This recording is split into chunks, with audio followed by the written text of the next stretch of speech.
ప్రపంచ ప్రసిద్ధిగాంచిన ఆధ్యాత్మిక క్షేత్రం తిరుపతి. అలాంటి నగరంలో గంజాయి అంశం తీవ్ర రాజకీయ దుమారాన్ని రేపుతోంది. గంజాయి అక్రమ రవాణా విక్రయాలపై కూటమి, ప్రతిపక్ష వైసీపీ పరస్పర ఆరోపణలు చేసుకున్నారు. అయితే తాజాగా గంజాయి అంశంపై తిరుమలలో వెలిసిన ఫ్లెక్సీలతో ఒక్కసారిగా రాజకీయ వాతావరణం వేడెక్కింది.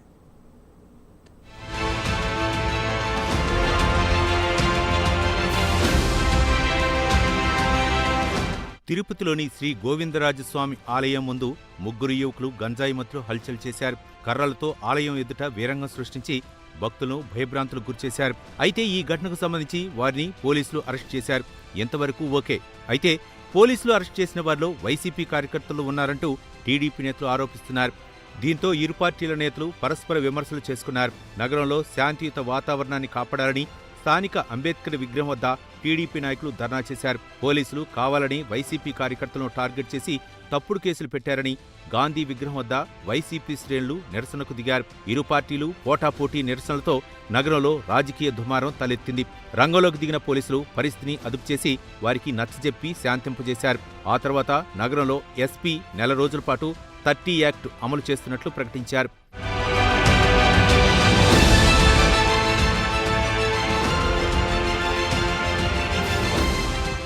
అయితే గొడవ సద్దుమణిగిందన్న సమయంలో గంజాయి ఇష్యూపై ఫ్లెక్సీలు ఏర్పాటు చేయడంతో రాజకీయ వాతావరణం ఒక్కసారిగా వేడెక్కింది.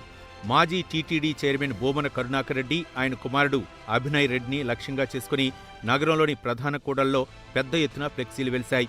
ఈ ఫ్లెక్సీలు ఇప్పుడు రాజకీయంగా చర్చనీయాంశంగా మారాయి. ఆధ్యాత్మిక నగరాన్ని గంజాయి వనంగా మార్చవద్దు, పుణ్యక్షేత్రం తిరుపతిని గంజాయి నుంచి కాపాడుకుందాం వంటి నినాదాలతో ఫ్లెక్సీలు ఏర్పాటు చేశారు. గత 4 ఏళ్లుగా తండ్రి కొడుకులు నగరంలో అక్రమంగా గంజాయి వ్యాపారం చేసి కోట్లాది రూపాయలు సంపాదించారని ఆరోపిస్తూ తిరుపతిలో ఫ్లెక్సీలు ఏర్పాటు చేశారు.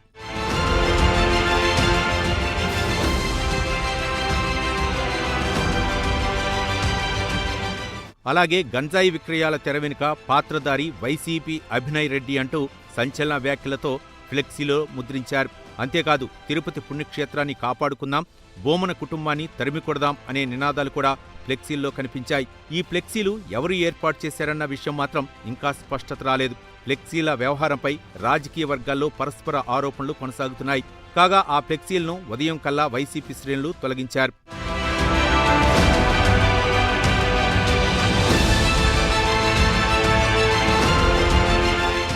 అయితే నగరంలోని రద్దీ కూడల్లో ఒక్కసారిగా భారీ సంఖ్యలో ఫ్లెక్సీలు కనిపించడంతో ప్రజలు ఆసక్తిగా చర్చించుకుంటున్నారు. మరోవైపు ఈ వ్యవహారం రాజకీయంగా మరింత దుమారం రేపే అవకాశాలు కనిపిస్తున్నాయి. తిరుపతి వంటి ఆధ్యాత్మిక నగరంలో గంజాయి వ్యవహారం మళ్లీ చర్చకు రావటం ఇప్పుడు రాజకీయ వర్గాల్లో హాట్ టాపిక్గా మారింది.